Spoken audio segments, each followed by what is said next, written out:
ko pa rin si Kuya Pao and si Kuya Ren. I don't know if I should say. Pinag-isipan niya pa. Ayan. Nakakarami na tong host natin. Okay lang yan. Pero yun nga, second topic natin. This is gonna be good.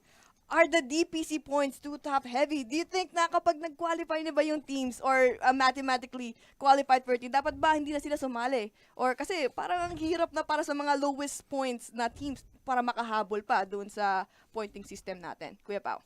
I think pagdating naman sa tanong, are the DPC points too top heavy? I think my problem with the DPC points right now is that, again, this is classic Valve. Classic Valve ulit. Pinagpracticean na naman nila yung competitive scene. And this is just the move of a game developer, right? Iterating is fine, diba? It's fine in software. The problem is that this is a livelihood thing. This is a sports integrity question. Are the DPC points too top heavy? If we take a look at what's going to happen with the way that the point system is broken down.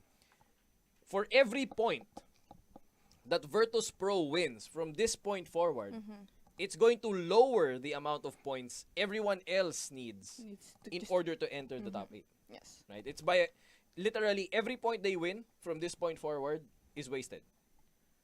Diba? Magiging, something like X minus 8. So yeah, for every X points that Virtus Pro win, the points requirement for the other teams is lowered down by X over 8.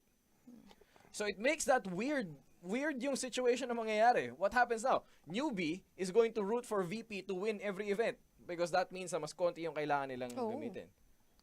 Saan ka nakakita ng ganung liga? Saan ka nakakita ng ganung circuit? Yeah. Okay, sana manalo yung Golden State Warriors ngayon ng mas marami pa para naman makapasok naman kami. Oh, yeah, that's true. Mahirap siya, right? So, mathematically, it's also weird. We have 10 events left.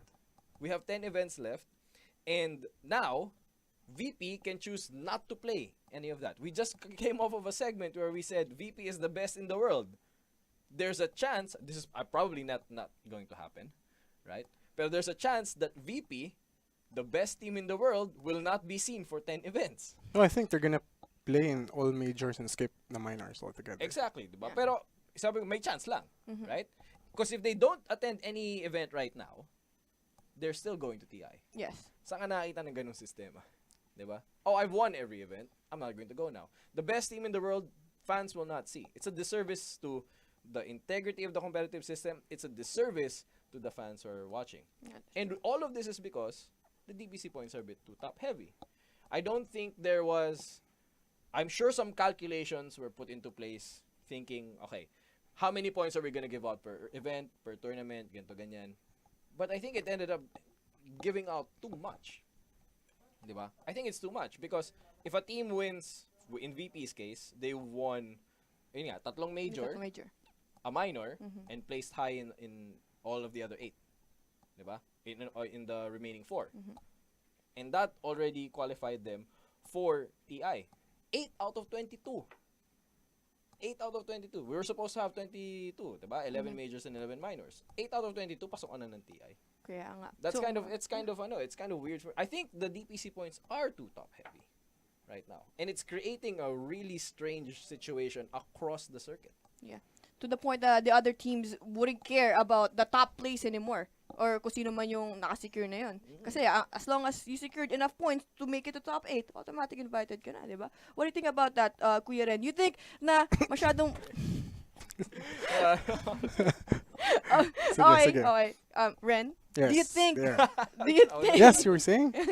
Okay. Do you think na too top heavy yung pointing system natin with DPC? Do you think, or they should come up with a different system? Or do you think na di nila naisip na may isang team na magdo-dominate palagi on every tournament? Kaya ganito yung pointing system na ginawa nila. You know, it is top heavy, but I think it is intended to be that way. But you have to remember in trial and method, you have to remember that Dota 2 is in beta. It's in beta, yeah, So- I know. so It's they- 2017, it's 2018. So we're still trying things out now. But the thing is, you know, the more I think about the format, the more it grows on me. Let's say it's NBA. I think Toronto clinched a playoff spot with 50 wins. That's around, I think, 80% of the season is finished or something. Right now we're at 47% of the points given, and VP has secured the slot already. That's why it's a topic na sobrang taas ng points ng VP ngayon individually na let's say theoretically if any player from VP outside Roger decided to form a team, kunyari pwede pa with the invites, let's say solo form a team with me, Pao, Ish, and Kuya Nick. We're gonna be top 4 in DPC with That's how just bad it is. with just the Mhm. points of solo. But the thing is, I think with it being top heavy, it really encourages the players and the teams to perform. Because you can see here na yung rankings natin that the most of the players have almost 2,400 points. Solo is a bit lower kasi absent siya ng isang minor noong December. But then, if you see the thing, with 2,200 ni Solo, that's enough to overtake Newbie already. But then, you see the top 8 teams. Here, the only team na nanalo ng major or minor na wala sa top 8 is OG. And I think it reflects naman. When you see OG play, when you see how they perform throughout the tournaments, it's fair na wala sila sa top 8. The thing is, these top 8 teams right now, if the current season is the basis, they are the best teams. And kung ngayon ng TI, I think I have to agree that these are the ones that we should invite, more or less. The thing is, also another issue that we have to take note is this format really helps or promotes the team to have a deep run in the events. Kasi walang points maliban sa top 4. I think for the major and minor, it's for more teams, it's another topic altogether. And if there's something na really worth arguing, it's ESL Genting na minor having 16 teams super strong tapos 300 points lang katumbas. But other than that, I think it's very fair. Tapos again, I think I'm confident to say na when all this is done, the top 8 teams in the DPC points, kahit sabihin mo top heavy, it's still the worthy teams to go to TI. I mean, ako naniniwala naman ako na these are worthy teams, 'di ba? Siguro pag tinignan mo yung top 8, you can't really argue na there's a team here that shouldn't be here. Siguro you could make an argument for the last few slots, 7 and 8 siguro, that other teams might be able to overtake them, and that's going to be diyan talaga tayo magkakatalo, especially as the circuit goes on. Pero I think once you say, and doon ako magdi-disagree with you, pag sinabi mo kasing it's fine right now dahil yung mga teams na nandyan sa taas deserve to be there. That's results-based thinking. That's results-based thinking na yan eh. Kasi, syempre, okay, parang sinabi mong hindi siya mali dahil tama yung naging kinalabasan. Oh. Eh, nagkataon yun eh. Diba? Nagkataon yun eh. It's nagkataon because that's how they perform throughout. Well, yes, pero if you take a look at it, diba? Yes. If the TPC points were not too top-heavy, right? Sabihin natin the DPC points were scaled down. Mas mababa yung payout ng ibang ano. I agree with scaling it as the event nears TI. Right? Yeah, I agree as well. Pero even that has a problem. Because, let's take a look at it. If the DPC points weren't masyadong malaking magbigay in some events, right? Then it would be a more bitterly contested top 8. Because you need to make a deep run. Tama yan, I agree. You need to make a deep run to get points. Especially if the points were scarce. If konti yung points, tapos you need a deep run to get it, these teams will be fighting tooth and nail against each other palagi. And that's a more competitive system for me.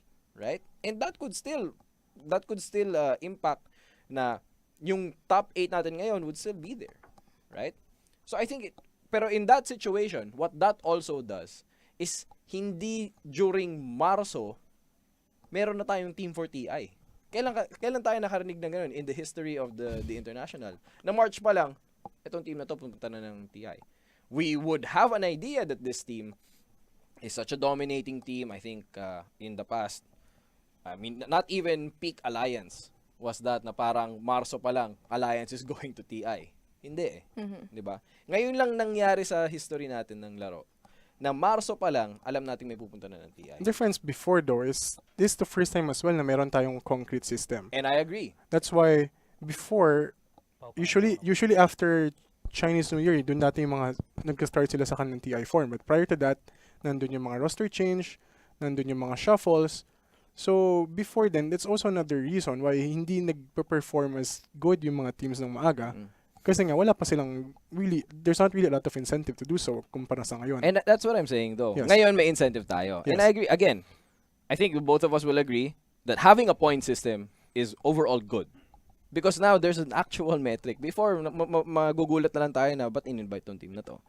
Diba? I think what happened with Team Malaysia, invited as the SEA representative before, raised some question with people. Diba? Bakit sila yung in-invite when I think Rave was the other contender for SEA at the time? Wala tayong points sa pagbabasihan eh. So it's good. Ang sa akin lang, again, if the points being given out weren't as much, we would still have teams competing hanggang ngayon. And right now, again, kudos to VP if they're going to go to all of the majors pa rin. Kudos to VP if hindi sila magkakalat. Right? But the system kind of incentivizes them to do that. They're free. They're fine now. Di ba? Pwede silang magkalat ng gusto nila. They're still going to TI.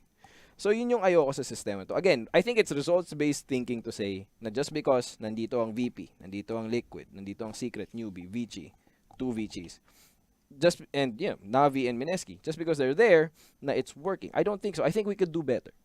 You could do better, but it's not a matter of, again, this is their trial run. Tayo yung trial run nila. Yun yung sinasabi ko eh. I'm tired of trial runs from Valve. I'm tired of trial runs, Valve. I mean, Artifacts coming out, I'm sure that's also going to be another trial run. It's gonna be a trial run for sure. Diba? It's $1 million trial $1 million trial run. And kudos to you, ang dami nyong pera, diba? Pero I care about competitive integrity. That's what I care about. I care about what the viewers are seeing. I would hate for it. And again, I know VP is not going to do this, but I hate it when a system incentivizes a team na magkalat or not try as hard. Sabi mo kanina, tama. Roster changes used to happen before, right? They would lock after Chinese New Year. Most likely, yeah, usually. Most likely. Isipin mo na lang ngayon, if we kept a system, or maybe we could do this next year, who knows? If they kept a system na mas konti yung points, and they had another roster period later on, siguro sometime around May, like they used to do before, right? Then the points and the manipulation of points actually makes more sense. The reason why they give out more points at the end of the year is so that if meron kayong bagong team or ngayon lang kayo nagsa-search, pwede pa kayong makahabol sa top 8. Pero ngayon parang dahil lock naman na rin yung rosters, no one's going to change rosters right now. Yeah, but hindsight is 2020 though. That's true. We have to, baka, I know, we can speculate na baka diyan na foresee na there's the team that's gonna dominate this season because that's unprecedented more or less before in this manner. At the same time, this is a system kasi that is being used in CSGO, this major minor system. At doon, teams actually choose tournaments where they go to. I think baka din na inasahan that teams would actually try to join every single tournament, which caused a problem for them and for the teams then in the qualifiers na schedules are overlapping. When CSGO solved that, then namili sa ng tournaments sila. I'm not gonna join this. I'm gonna try on this one. Of course, there's gonna be tournaments na stronger. There's gonna be tournaments na weaker. Like kung yari the GSC Indonesia right now, I don't want to knock on the teams, but it's a weaker field. It's a weaker field compared to others, and I think it's the purpose of this system ngayon. It's taking effect there. Maybe for you it's for worse, but for me I think it actually helps the other teams to see who can climb there. Again, I think the teams who are here are great, diba? Ang sa akin lang, I just wish we had a better system. Ayokong tanggapin eh. Again, yes, hindsight is 2020. We're seeing it's not working. I wish that we had a better idea of it not working, given that we are dealing with a company that's had so much success and has a lot of access with these teams. A simple consultation with these teams, or not even a consultation, an actual focus group. Because I'm sure that Valve... I'm sure they do though. Yeah. I mean, you and I both know when Valve communicates, it's on Valve's terms. Yeah. Diba? So I'm but sure... the thing is, they have been changing the format of, let's say, TI every single year. Yeah, but it's always in retrospect. Yun lang yung sinasabi ko. Ako para sa akin, yes, if the question is, pwede ba natin tanggapin ngayon? It's fine, yes. Next year, magiging better siya. I have no doubt. Oh, for sure. Diba? Pero right now, totoo eh. The DPC points are too top heavy right now. Yeah. So definitely, kung meron mang kailangan i-change next year, lower the points. And other Maybe not lower, maybe scale it. Kasi Yeah, scale it, the yes. minors is very bad right now.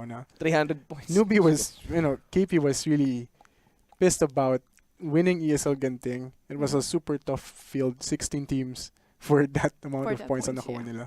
Diba? They took Liquid to a best of 5 set. And then yun na pala nila, 300 points. Good luck. Diba? They didn't even move. So, so what are you suggesting? That kailangan na lang na, yun nga, babaan na lang yung points? Or, but then again, if you think about it, hindi ba mapapagod masyado yung teams kung masyadong mababa yung points? They have to join every single tournament. Kasi kailangan nilang maghabol dun sa pointing system natin. I mean, if it were me, again, this is for next year, obviously. We can no longer solve this now. Diba? Or at least this is what we have right now. Teams are just taking advantage of the system right now. And that's fine. That's fine. That's what you do in a competition. You play by the rules. You take advantage of the rules, and then you make it work for you. Yeah. That's fine right now. If I were to change it, I would lower or scale the points. Tulad na sabi ni Ren, I completely agree with that. I would lower the points a little bit more, scale it down, scale it appropriately, make sure that the majors feel actually like majors, minors feel like minors. Okay. Right? I would do it that way. I would add other roster situations. For example, I don't think locking your rosters in January for a tournament in August is so good, right? I would incentivize teams to be able to pick which events. Kasi tama ka, yes, burnout. Pero that's something that the teams can manage, can mitigate. Again, CSGO is able to do it. And CSGO, I think, has a little bit of an edge when it comes to tournament formats compared to us. Of course, that's also medyo ano yun eh. That's also that's also an effect of just how their game is compared to ours. Pero that's where I would start. Okay. So, ayun na. Narinig na natin yung parang opinion nila about sa ating DPC or para sa ating pointing system. So, medyo mahirap nga naman. Like what you guys say na kung yung Virtus Pro securing a spot already na hindi na natin sila makikita, magpapahinga na yun. Kasi, Do you think they're not going to... Do you think they're going to try still? Or? Well, for the next 2 minors, they're not For- participating in it. And for the next major, they're already invited. Mm. So after that, yung tatlo na yun, meron pang 4 na majors. And there's not a lot of details pa regarding that. Pero it I- doesn't bother you na baka they don't try. Not really. I mean, they kind of deserve it. Alright, It's not but like have a guy anyway. na may history ng throwing. Sabagay. It's not like they have a guy It's has a not like they history have of a guy. throwing. Tama. Anyways, so there you guys have it para sa ating second topic. We will have more, ayan, after ng short break natin. So once again, I am Ish. You guys are watching the Duel. We will be right back after a short break.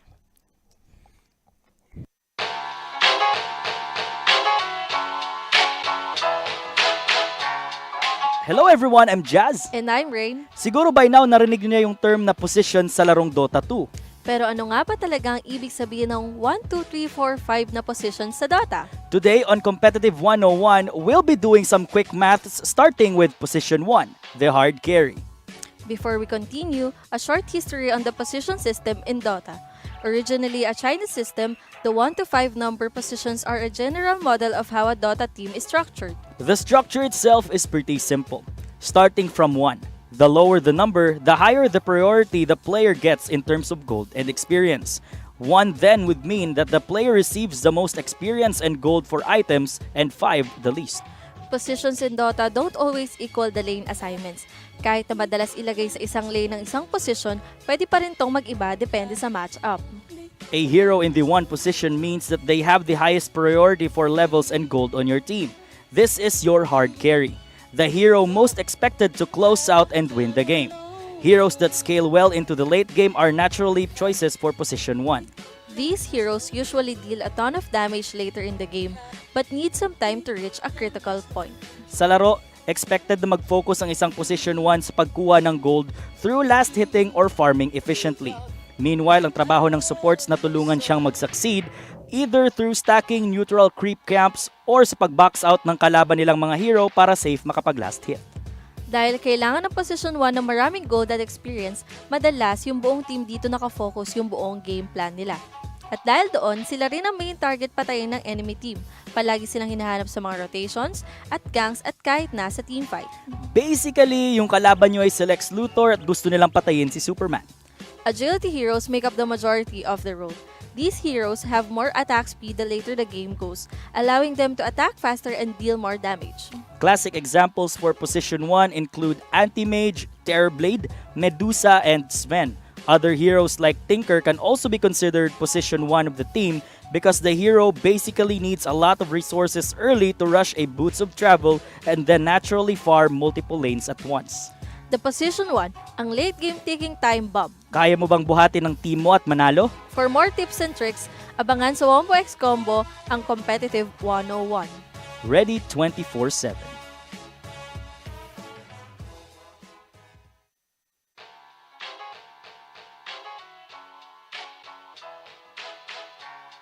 Hello everyone, I'm Jazz. And hello, I'm Rain. Midder feed, 1v1 mid, ako mid, yung mga common phrases na nakikita natin sa araw-araw na pops. Ito rin yung isa sa mga pinaka-explosive na positions na nilalaro sa professional scene. And today, on Competitive 101, we'll be following the gank with Position 2, the semi-carry. Before we continue, a short history on the position system in Dota. Originally a Chinese system, the 1 to 5 number system is a general model of how a Dota team is structured. The structure itself is pretty simple. Starting from 1, the lower the number, the higher the priority the player gets in terms of gold and experience. 1 then would mean that the player receives the most experience and gold for items, and 5 the least. Positions in Dota don't always equal the lane assignments. Kahit na madalas ilagay sa isang lane ang isang position, pwede pa rin to mag-iba depende sa matchup. For Position 2, most of the time nasa mid lane sila pero there are times that the Position 2 swaps lanes with the Position 1 or the hard carry. A hero in the 2 position means that they have the second highest priority for levels and goals on your team. A hero in the 2 position means that they have the second highest priority for levels and gold on your team. This is the hero that you want to hit a specific... Go ahead. Welcome back para sa ating another segment naman ng The Duel. So, eto na, papasok na tayo para sa ating third topic. Pero bago ko muna i-disclose yun or bago ko sabihin yun, quick shoutout nga pala sa lahat ng Twitch chat natin, sa lahat ng nanonood. Alam ko kayo, nai-intrigue din kayo about sa pointing system, about VP, and about I other think na-intriga sila kung sino yung sumigo sa'yo sa may Oh, sugat ka. yeah. So yung band-aid ko is dahil sa basketball kanina, medyo madugo po yung bakbakan namin kanina. It's actually a bloodbath dun sa basketball court kanina. Sa laging handa? Sa laging handa sa inyo. Nasulo pa nga yung kamay ko dun or I sprained my finger. But anyways, I'm used to it. Pero quick shoutout nga pala kay Boss Strike and kay Boss Banus for giving us a host para dito sa ating WXC Plus. Yo. Ay, yan, thank you. Quick thank you. shoutout. So, eto na, ating third topic. Was the draft a problem? Was the draft a problem for both TNC and Mineski? Ayan, Ren, what do you think about it? So, like nakikita natin, they Papaunahin were na kita. doing well sa ating open qualifier sa Southeast Asia, pero when they get to LAN, parang hindi ito yung mga napapanood ko sa Southeast Asia. Do you think na it's because of the drafting kaya nahihirapan sila going into the big leagues? You know, the draft is a problem or was a problem sa event, but I won't call the draft the problem. It's The problem. It's not the problem. So marami pa sila problema. Who are you actually talking I about? think kasi draft is too simplistic to really blame it on the draft.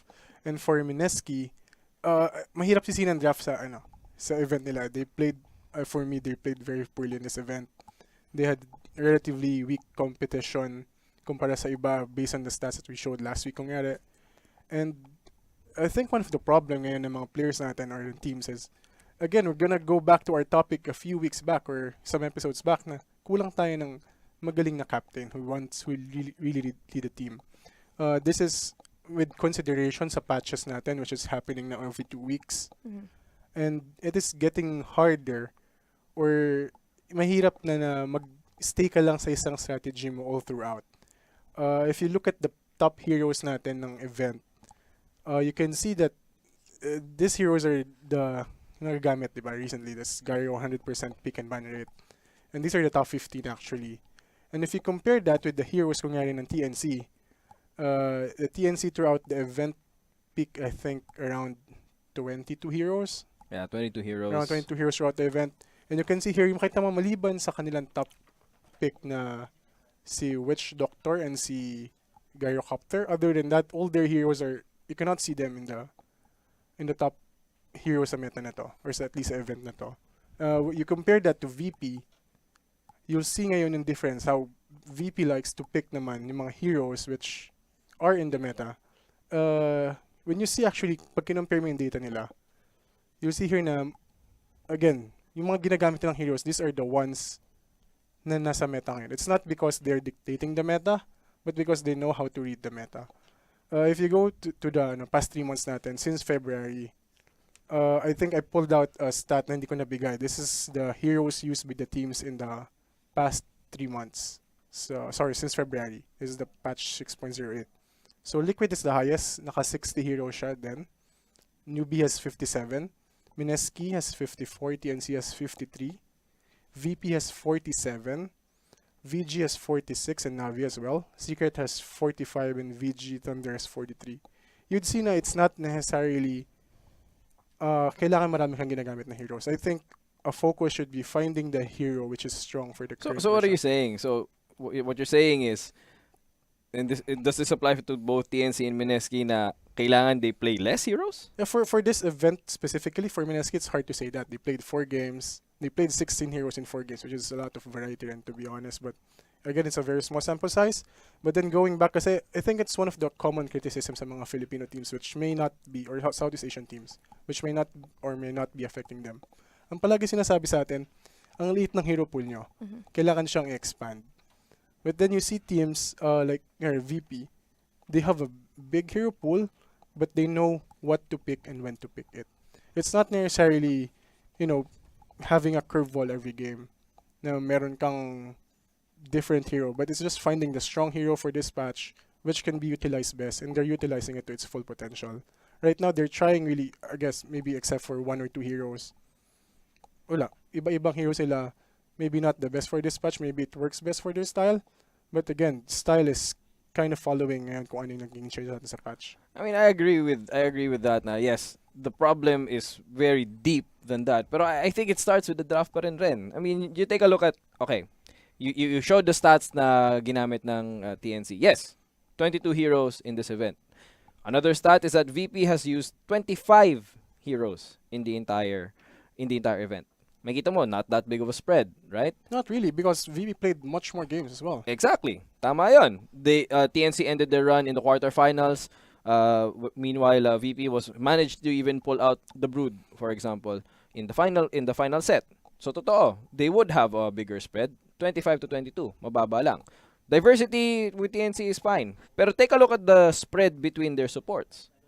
The number of supports na gamit ng TNC, 10 compared to VP's 15. Lumalawak yung spread ng kaunti. Again, pagdating doon, you can say that there's still just more na nangyayari with VP because he had more games. Totoo yan. But again, I think it's symptomatic. If we take a look at, and we have a photo here, these are the most successful heroes naman on the side of TNC. You have the Puck, the Witch Doctor, the Gyrocopter, Outward Devourer, Sand King, and Disruptor. The Witch Doctor and the Disruptor are their most common na position 5s. Yes, they have the Rubik. They played the Rubik. They even played Enchantress on Kuku on one game, I believe, in the playoffs. Yes. Or in the playoffs or in the group stage as well, Swiss. right? In the Swiss as well. But this is symptomatic of something. I spoke to Kuku before their playoffs. Sabi ni Kuku, right now they're focusing on a playstyle. One playstyle. They want to make sure that yung playstyle nila works for them. Right? But again, that playstyle is going to be limited because of their draft. They don't have access to a Broodmother player right now. So they don't have access to that playstyle. So I think, yes, while I agree that the problem is very varied siya, marami siyang pwedeng factors, the draft is a symptomatic of a problem. And the problem right now is that we have not as deep of a playstyle pool. Not necessarily a hero pool. And it's reflecting in the draft. With Mineski, again, I will agree with Ren. Let's just call a spade a spade. They did not play well this event. They need to change up a lot of things. In fact, they have a lot of heroes. Mineski has a lot of heroes. They can't utilize it well. They played Nyx, Magnus in the group stages. Did not work. They tried to pull out the Medusa. Did not work. Diba?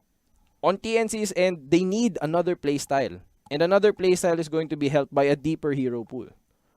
Wala silang access sa They have a Timbersaw, which is great. That's siguro yung pinaka strange nila na hero pick throughout the tournament. And that was it.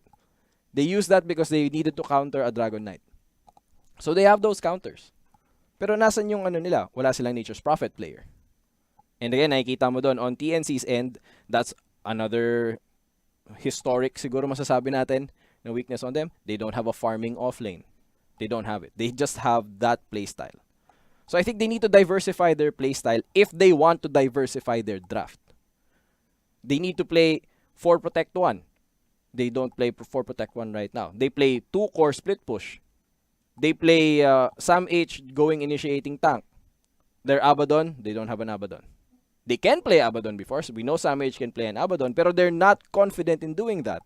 And because of that, nakikita mo sa draft. People will tell me, si Kuko yung problema, masyado maliit yung ano niya. Bakit palaging Witch Doctor lang? Kasi yung Witch Doctor may damage yung wards niya, which is the usual na maririnig mo from some people on Twitch chat or on Facebook, right? And it's funny. It's funny. Pero again, he's limited. Paano siya gagamit ng iba? Paano siya gagamit ng ibang hero na gano'n? Kung yung ibang mga kasama niya, medyo hindi angkop yung playstyle nila with that draft. Mahirap eh. So you're saying na problema ng TNC, it's not the draft, it's just about the limited pool ng heroes nila, right? So do you agree with that for TNC? Yeah, again, it's not the draft per se, and it's a problem. It's an underlying problem based on a deeper problem, which can be the hero pool nila. Another limitation, kunyari ngayon, is I think the lack of specialty is hurting them. Kunyari, like, if you see the top picks, it's usually the position 5 and position 1 in this event. But for VP, you have to ban Chen in the first phase. Because if you don't, Roger is going to defeat you very quickly.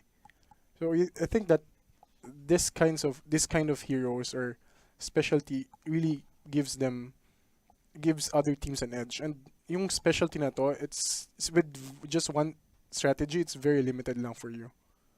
I think so. I mean, nakita natin with Liquid, they made that happen, right? They have a specialized player in GH. And GH warped an entire metagame around him. They they brought back yung ginawa ni AOI in TI5, where they have a very, very greedy 4, a really, really high impact 4, and that just completely dictated the rest of the metagame for the rest of the tournament. TNC doesn't have that. And again, I'm not knocking TNC. I actually agree sa ginawa nila ngayong tournament na to.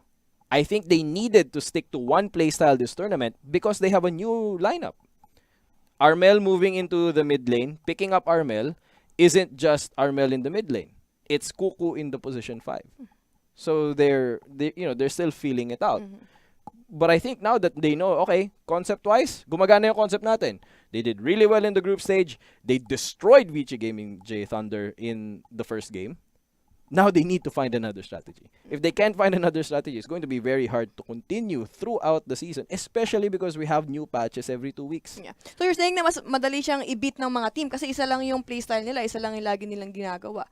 Kaya and they didn't I mean, I think that's what VG Gaming J Thunder exactly did to them. In game 2, they had a similar draft. VG Gaming J Thunder saw, okay, similar yung draft nila. What do? How about we try lane a Tidehunter? Tinry lane nila yung Tidehunter, walang namatay sa laning stage nila. TNC couldn't snowball. Game 3, nag-shift ng konti yung TNC, but by then, naisip ng VG Gaming J Thunder, okay, we'll do the same thing. We'll pick an unkillable lane, Viper. It died nung first na gank with their Shaker. After that, hindi nila mapatay. And that was the secret, right? If you want to fight TNC right now, have unkillable lanes. If you have to try lane a Tidehunter, which is hard to kill in the beginning, to begin with, in the first place, okay, hindi tayo mamamatay, TNC can't get off the ground, they can't have a safe area for Raven, and nakita natin, in game 2 and 3, Raven was punished because he doesn't have that kill advantage sa simula pa lang. Yeah, true. Diba? So how about for Mineski naman? I'm just wondering, kasi, di ba, like you said, hindi naman more on the drafting yung problema nila, it's just the playstyle. Pero they have the players for it. Si Mushi, they have the veteran, you have Ice, you have all the players you need for an all-star team sa Southeast Asia. Pero how can they, bakit nahihirapan silang mag-perform knowing na okay naman yung draft nila and they couldn't just get a result from having a lot of good players? For Southeast Asia, I think they are playing well pa rin naman if that's the level they want to be. But if we're talking about the global stage, they're falling short. Actually, not just in this tournament. If you've been following them, they've been falling off for the past few tournaments actually with the Secret. They're one of the few teams na on top of the rankings sa umpisa, but now they're falling now. They're barely hanging on against the top 8. Wasn't like weren't they at highest third place or something? Or? I think they were probably second or first. You Right? think yung meta naka-hurt sa kanila after yung previous patch natin? I think it's one, and this is purely speculative, but what do you think is the effect of Jabs being the captain, being the youngest one, and still siya yung captain? Do you think ano bang impact nun sa authority niya sa team, being with players, seniors sa kanya lahat, with definitely louder voices, not just audibly but yung impact as well? I think these are the things that they have to work with. Definitely, I'm sure they're doing everything that they can. I'm sure they're not slacking off. But that's my question though. Kasi nabanggit mo kanina rin na they need a specialist. They have a specialist. Their specialist is Nana, right? As the Mirana, he's the Mirana specialist on their team. Pero it doesn't work. So I don't know, enough ba yun para maging ano sila? Yeah, but it's kind of the flavor din ng patch. That's what I was talking about. Na it's not just supposed to be one hero, because you don't have necessarily, specialist doesn't necessarily have to be one hero. You should still have a hero pool. Na being Mirana, if it's not as good as it is like right now, then definitely they're gonna give it to them. People are giving it to them the same way that sa Liquid, people are risking giving Liquid their Earth Spirit because they know they can take it now, unlike before. That's a difference. I think Liquid played 5 Earth Spirit games this tournament, so that's still a lot considering he's usually banned or not picked even. But people are now risking that. Actually, Chen, who was, I think, the 3rd most banned in this event, when he was picked, he was actually win rate niya sa 30% lang. Actually, that's also a question for me though. Just parang nabanggit ni Ren. Like, where's TNC's Chen pick? Right. We saw even in Galaxy battles. Right. Even in Galaxy battles, Chen was already very good, and that was 2 patches ago. No Chen player. Again, playstyle yun. Right? They don't have a Chen playstyle. They don't have a playstyle that's centered around just completely. You would think that it should work for them. Being aggressive, snowball lane, diba? You have two level 4 neutral creeps. You are going to snowball a lane, diba? But they don't have it. Yeah. Pero this is for TNC, si Kuku yung naglalaro ng Chen, diba? I think Should be. It should be. Yeah. So, si Chen is a hero na medyo greedy siya. He needs farm, he needs level. Whereas yung position 4 nila, si teams, you think na medyo nagiging problema nila yon yung support-wise, kung sino yung mas ma-prioritize ng farm? I mean, again, I don't want to be so hard on TNC right now because it's a big change para sa kanila. Yeah. It's a big change for them, changing up their mid player to now their primary shot caller in position 5. Hindi biro yun. Hindi talaga biro yun. I just wish that they would now that they know that their concept works, they have a few events off. I believe Star Ladder is off for them. GSC Indonesia is off for them as well. With that off, I hope that they take this time to include more. They went to a LAN. Yeah. They scrimmed other teams. They would learn more about that. Diba? So, yung parang yung after bringing Armel to the team and putting Kuku into position 5 was more like sa mga tournament natin ngayon, was a trial or like testing out the waters, testing out what works for them, I what's think not. any team levels up in a LAN. Any team levels up in a LAN. If they don't level up, something is wrong with that team. That team might be disbanding or might be about to do a roster change. We saw that with Optic Gaming. We saw that with EG as well. It's that trade. Yeah. So I don't know. Yeah. For the side of Mineski, one thing that I gotta wonder, a lot of tao din, marami din sila nagsasabi, Twitch chat, viewers natin, yung underperformance ni Mushi as their core. You think that's also a big issue for Mineski? I don't want to touch this subject. I don't know. Ren, sa tingin mo? I think maybe you can touch it next time. I guess. I think it's one topic altogether. Yeah, You know, I think kulang tayo ng oras. That's the reason why I don't want to touch it because it's not as simple as that na pangit ang laro this guy because it's not this individual game. Okay. So, you guys heard it from both Mineski and TNC. Draft-wise, it's not as much about the drafting. It's more about testing out things. Maybe a little bit of. I mean, a little bit of testing out things. I think testing is over. Oh, yeah. I think testing is over. So ayan nga, narinig nyo na yung opinion ng ating dalawang bigatin or ating analyst. Bigatin. Kanina kuya. Ngayon bigatin. But in terms of like, that's not what I meant.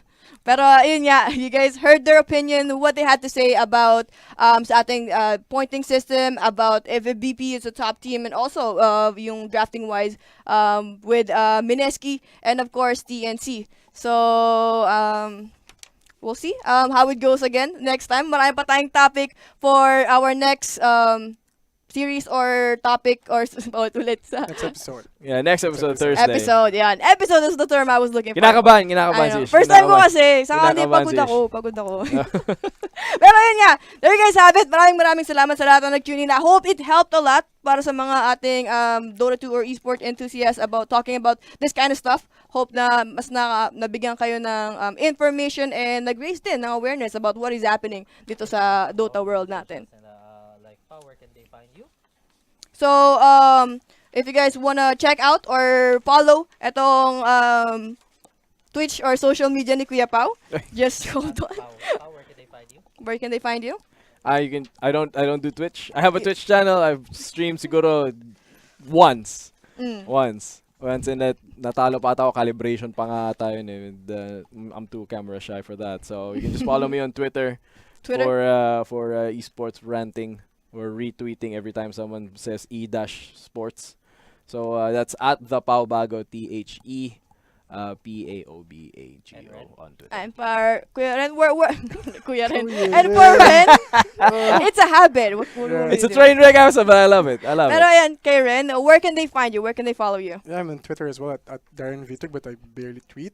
You Yeah. can find more of me on Facebook at Darren Vitug PH, but you can see me posting. Actually, follow nyo siya Novel kasi stuff. nag-giveaway siya ng Steam games. Oh. Yeah. Yeah. So, Giveaway. Yeah, I'm giving away copies of Dota 2 tonight. he's yeah.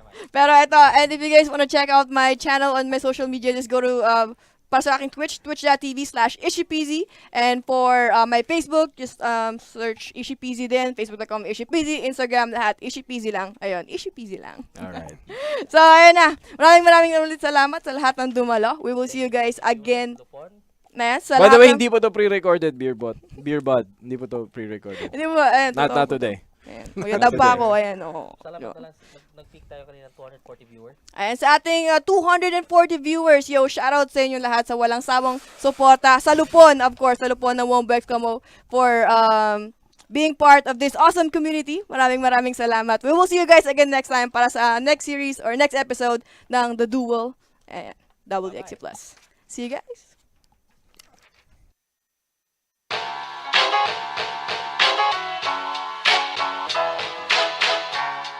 Hello everyone, I'm Jazz. And I'm Rain. Siguro by now narinig niyo na yung term na position sa larong Dota 2. Pero ano nga ba talaga ang ibig sabihin ng 1, 2, 3, 4, 5 na positions sa Dota? Today on Competitive 101, we'll be doing some quick maths starting with position 1.